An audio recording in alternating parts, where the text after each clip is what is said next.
This is one of my more recent air conditioner acquisitions. This is a 1988, I believe, Whirlpool Quiet Miser. There's the model number. There's the specs. There's all the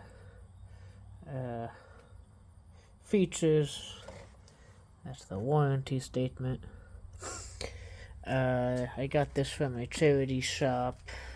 I paid $30 for this. And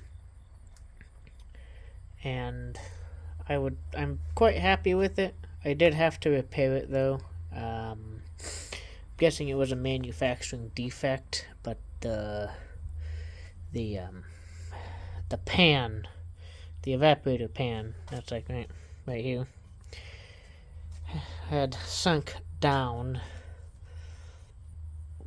and so it got to the point where it wasn't draining, and if I had installed it, it would have started leaking water out, and that might have even been why it was donated and why it possibly wasn't used all that much. I mean, this is pretty much as found condition. It's just dusty from sitting, because it's a very dusty garage. But it was a very low hours unit. It had been sitting most of its life.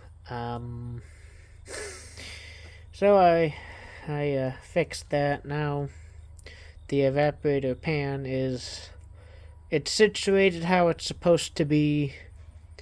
And now I did test it. I took a watering can and filled the evaporator pan with water, and it drains out as fast as I can pour it in, so it's probably a good thing. The drain was also plugged, and I snaked that, so it's good now. It'll work. It'll drain if I ever find a window to put it in. This may go out to my parents if they still don't have their central air conditioning fixed. I do not know. Anyways, this has a universal electric fan motor in typical Whirlpool fashion, and a Matsushita rotary compressor, which is very quiet. And this unit is very efficient. That Kenmore down there is a 7500 and it does 12 amps. This is a 6000, it does 6.2 amps. It'll click on. So, let's see, we're gonna go to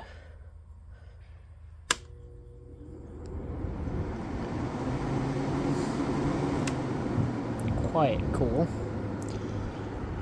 which is decently quiet. Get the fan to kick off.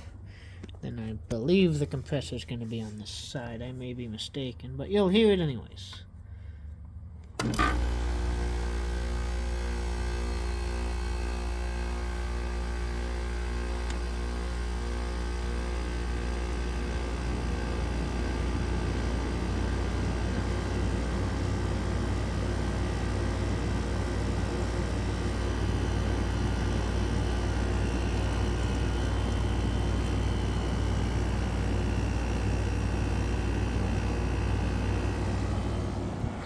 Now, I will say, rotary compressors, especially the Matsushitas that aren't all worn out and angry sounding, they're not as impressive sounding as, say, Tecumseh reciprocating. But they run great. And I mean, it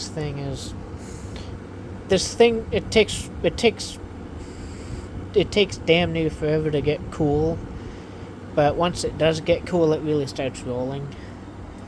I mean, from the time that it gets the refrigerant flowing, because I watched, when I first got it, I ran to make sure it didn't have a restriction, like my parts machine down there. That parts machine is a 5000 BTU Kenmore. The first two coils of the evaporator will get frosty and freeze up, and then at that point it builds up too much pressure, and then the compressor does a bunch of power and it amps out. It hits the overload and shuts down the compressor. So it's a parts machine, which is fine, because the parts are pretty much interchangeable between this thing, the working Kenmore, and the non-working Kenmore. They're pretty much interchangeable. But it's starting to get there now. But yeah, this thing, I tracked the entire coil. Somebody's trailer needs some grease. But yeah, the entire coil will sweat, and it makes quite a bit of condensate. So it does have a full charge, and I'm guessing it's low hours. So if you listen to Matsushita, that's the quietest Matsushita I own. If you listen on the other side, you can't even hardly hear it.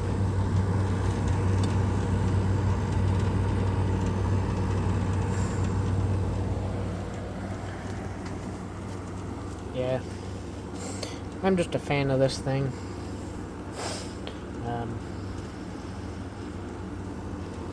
But yeah, it's a unit I'm proud to own, and it'll get plenty of use one of these days. Let's see, let's kick the compressor off.